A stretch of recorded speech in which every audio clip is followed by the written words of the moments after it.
The Bounty Hunters. You know, I never thought I'd be making this shit with a clear conscience.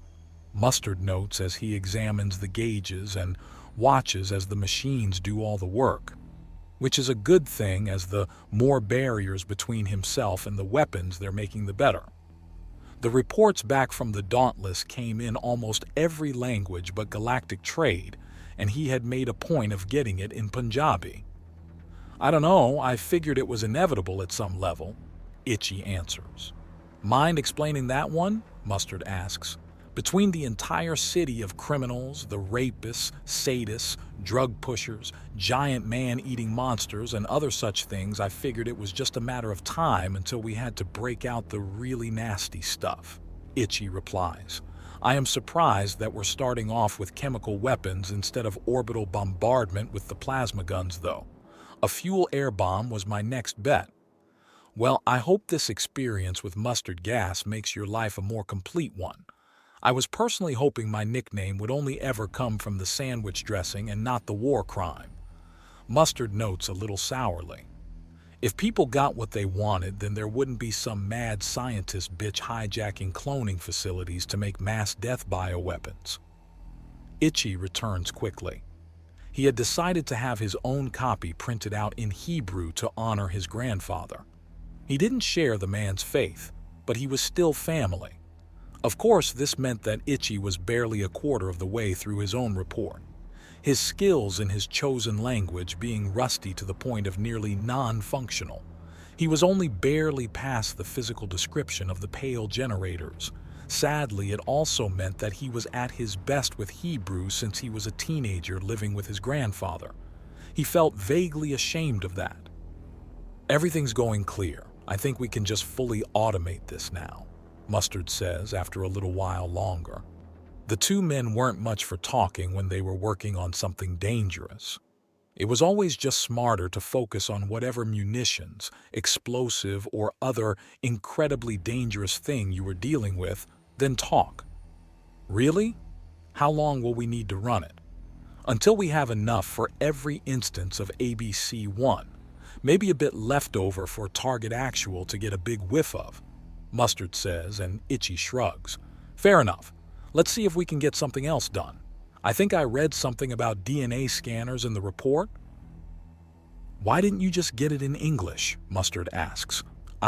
My grandfather's Jewish, I don't know, Itchy says, pocketing the small report. Let's find something else to do then. The idea of sitting still with those things slithering around doesn't sit right with me. I agree. Let's see if we can't get some copies of the scanner and set a few up in public places. From what I'm told, we've gotten permission from what's left of local law enforcement in a lot of cities. Mustard notes. Sounds good. Although something is bugging me, Itchy says as his mind starts churning. What? How is it that the ABCs are projecting the secondary field so far away from the planet? I mean, I know we can't look at the designs, but it's not sitting right. There's something we're not seeing. There's a lot we're not seeing, which is how you have to do things with an enemy that likes to mindfuck. I don't fancy bleeding from the eyes or stroking out, Mustard says reasonably, and Itchy shrugs. Fair enough. Itchy replies, and within a half hour both men are descending on the planet in a shuttle. I figured that would be a little harder. Mustard notes as Itchy takes them down. Don't see why. Finding target actual is a pretty high priority, so of course the guys are going to make the biggest surplus of scanners they can. Itchy replies before landing at a public parking lot and then inserting a few credits into the meter. A gray field overtakes their shuttle and a small key with a safety pin attached is ejected. He hangs it off his collar and both men give the shuttle park a second look before shrugging and heading into the city proper on foot. Neither man misses the sheer sense of dread in the area. No one's really aware of the steps taken to counteract target actual's actions. Of course, since it's been 90% recon and testing, no real steps have technically been taken yet. So, what do you think the chance of catching our fish are? Mustard asks as he knocks on the door of a still-in-business bar that's not currently open. Can't give you a number, but I think it's pretty damn safe to say the number goes up the more of these we install. Itchy replies before the door opens to reveal a fire Aramenta woman giving them both a baffled look. Hello there, miss. My friend and I are doing a survey on Planet, fully authorized by the city council. Can we put one of these scanners on your door frame? You can do whatever you want with it after a month. Just the door frame? She asks, and Mustard leans in and taps the frame with his fingers. Right there, and that's all. And you have permission to do this? She asks. Here it is, Itchy says, reaching into his jacket and pulling out a disposable data slate. It has the permit to bug local businesses in non-invasive manners for the purpose of genetically scanning the population non-intrusively. A DNA scan? Yeah, with all the local troubles we need to know who's left. It's sort of the beginnings of a proper head count. Itchy half lies to the woman. There is a census coming up and they do need to know who's left. But the chain breakers are looking for something else with the equipment. It's just that they got their permission by offering to do preliminary scans to determine population species percentages. The bureaucrats were looking for numbers, the hunters were looking for a person. And while it was likely Target Actual was antisocial and focused on whatever horrific task they had set out for themselves, even the antisocial and driven will occasionally stand among normal people for a time. Even solitary hunters seek companionship. So they were going around and putting a basic scanner at the main entrance to every bar, restaurant, grocery store, public entertainment building, public transport hub, and public service building. Everything in the city from a library to a strip joint got a scanner right above the main entrance and had to have a somewhat larger drone than the stealth models deliver more scanners for them. Smoking out Target Actual and figuring out her patterns was going to take even longer than discovering her weapons and their weaknesses. At least this one could be done fairly openly. After all, if some good citizens want to help out City Hall, then it's at most mildly interesting and, in all likelihood, boring. Not to say that they weren't getting attention. It was clear that there was a small crowd following them after a while, and despite some fierce betting between not only Itchy and Mustard but the entirety of the chainbreaker, Target Actual was not among the crowd. It was somewhat disappointing. But hearing Cindy cackle about her win had made up for it somewhat. For such a sweet woman, she could certainly gamble up a storm.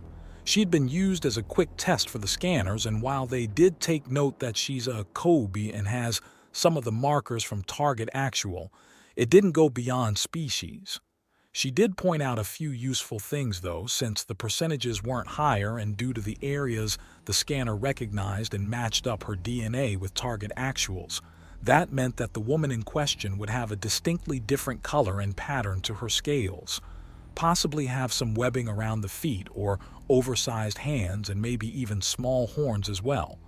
All traits the monocolored and very rounded off Cindy lacked, but were distinct markers of her ancestry, markers entirely lacking in the sample, meaning Target Actual is not only a Kobe, but a Kobe without the shorter and rounder muzzle Cindy has, the clear grasping digits from the more cliffside environment her ancestors evolved from, and guaranteed to be nearly any other color but red.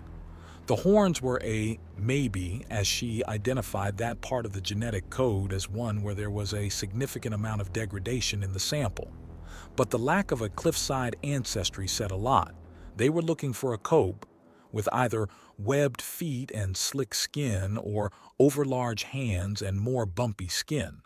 One with swimming ancestry for poking around rivers and ponds, the other type a desert digger. They had to cut her off before she went into a long rant into the history of the three general subcategories of Kobe and the history of their species. The very short 5,000-year span from animal to a people who heard radio signals from the stars and built a satellite dish to answer them. It was nice the girl was proud of her history, but they did have a job to do. "Well, hello there," a new voice says, and both men turn around. Someone from the crowd had finally decided to bite the bullet and approach them. At a glance, both men can tell the Nagasha is at least rocking a knife, and if she has anything else, she's got it far better hidden than the blade in the pocket. "Can we help you?" Itchy asks, and she smiles. "Yes, you see, seeing a couple of young, vigorous men wandering around unprotected has my girls and I a little nervous," she says in a simpering voice. "Why would you be nervous? After all, we are, as you said, young and vigorous." Bike's eyebrows go up as the security feed he's hacked into picks up the altercation. "Hey guys, a bunch of idiots are about to mug Itchy and Mustard." The rest of the room gathers around behind him, with the hat in particular leaning close with his hand on his shoulder. "Turn it up. This'll be hilarious," the big man says. That nearly every Nagasha in the small crowd decided to slither up and surround them with the rest of the civilians scattering.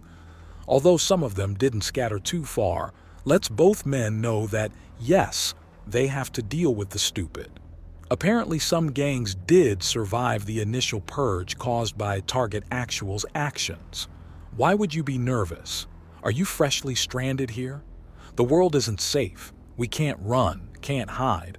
Only hunker down and endure as long as we can. Some strong tails covering you two would help. The knife-carrying Nagasha offers, and both men glance to each other. Mustard shrugs and Itchy sighs. "Fuck it, miss. Is this a mugging, a kidnapping, or are you just a concerned citizen with a really, really bad sense of timing?" Itchy asks. "And if it's a..." The woman starts to pull out the knife, and in a blur, Itchy pulls out a plasma pistol with his left hand and presses the muzzle right between her eyes. Never mind. It's only when the knife is put away that Itchy pockets the plasma pistol again. He may not like the short-ranged weapons, but they're better for intimidation than most standard guns. Less compact and small. If you're going to do the whole stupid thug routine, make sure your target isn't a hardened and heavily armed soldier, Mustard says as he waves his own plasma pistol. "That's cute, but you're coming with us anyways." A new voice adds in as a large Nagasha with a purple tail and her face hidden under a low-set flat cap slithers out of a nearby alleyway. "Girls, grab the scary men and take their toys from them. We're going to have a fun time with..." The long-tailed woman jolts to the side to dodge the nearly point-blank plasma shot. She clearly eyes up the glowing hole in the corner of the building just past where her head was moments ago. "What have you been told about hip firing?" Mustard chides Itchy, who shrugs. "It's a skill like any other. Besides, if she didn't dodge, she'd be dead.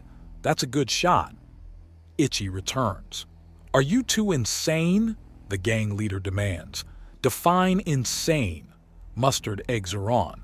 "Deliberately picking fights you can't win." The Nagasha snaps. "That's what you're doing. Not us," Mustard says with a grin just before his communicator goes off. He brings it out. "You're on speaker. Stop clowning around with the locals and get back to work. We need your job done. Not half done, not in waiting, but done. Understand?" Pukey orders them. "Sir, yes, sir," Mustard says before pocketing the device again. During the entire conversation, his aim at the Nagasha hadn't wavered. He then finally pulls up the gun. "Sorry, girls. We don't have time to play. Both men's communicators go off. "Yes?" Itchy answers his first. "Target Actual detected. Get back to your shuttle." Bike grits out. "Holy fuck!" Itchy exclaims. "Time to move," Mustard says. "Playtime's over. Go." Both men explode into motion, and there's a shout of protest from the gangsters who begin to pursue. Axiom-enhanced speed is nothing to be scoffed at from either direction, though, and as Itchy is removing the stasis field from around the shuttle, the gangsters catch up. Only for Mustard to fire a trinity of warning shots directly into their path. "No games, no silliness. We're going to kill someone. Do you want to be on the list?" Mustard asks in a deadly tone. Are you bounty hunters?" the gang leader asks. "Yes." Mustard snaps as Itchy gets in and starts revving up the engine. The Pakistani man begins slowly pacing to his side of the vehicle and, still holding the gun on them, starts to get in. There's only one target worth attention on this planet. You're after her, the leader says slowly. Wait. Why? Mustard demands. We can help. You wanted us as toys not minutes ago. This is bigger than that. Our old base is under one of those horrible death fields, but we can still help. How? Mustard asks, and Itchy gets off a communicator call he started when Mustard started talking to the girls. Boss says invite them along. The girls will figure out what to make of them and if they have skills therein. The more eyes on the drones, the better, and that anyone can do. Itchy calls out to Mustard, who groans in frustration. Fine, you've got an invite. We're rushing to get into position to do everything at once, and the more hands on our side, the better. Get in here, Mustard shouts in frustration, and to his consternation, the entire criminal gang piles into the shuttle. Thankfully, even small shuttles are pretty big, and although a lot of tails are resting on other tails, there's room enough for everyone. Yes, Bike, the whole gang, 15 Nagasha total, mostly armed with knives, although one or two are suspected to have something more serious. Yay, all right, patching you through. Itchy says from the cockpit, and a screen in the passenger area flickers to life. It shows Bike looking across the room. Good afternoon, ladies. My code name is Bike, and I expect it to be used. I am the communications officer for this operation. If you don't leave the shuttle within the next 30 seconds, then you'll be considered volunteering to help us with the unskilled but still vital tasks for the takedown of the one you fear, known to us as Target Actual. You will be expected to help monitor the feedback of a series of drones working to sabotage Target Actual's death fields and nothing else. However, possible retaliation will put you in danger, so once again, this is your last chance to back out. We're in. The bitch killed our friends, turned our home into a death trap, and drove us into the streets. I want to see her fry. All right then. Consider yourselves hired by the Undaunted then. Welcome to the branch of bounty hunting Chainbreaker Division. We will discuss further details such as your pay and the duration of your employment in a protected chamber beyond the effects of Target Actual's field. Welcome aboard.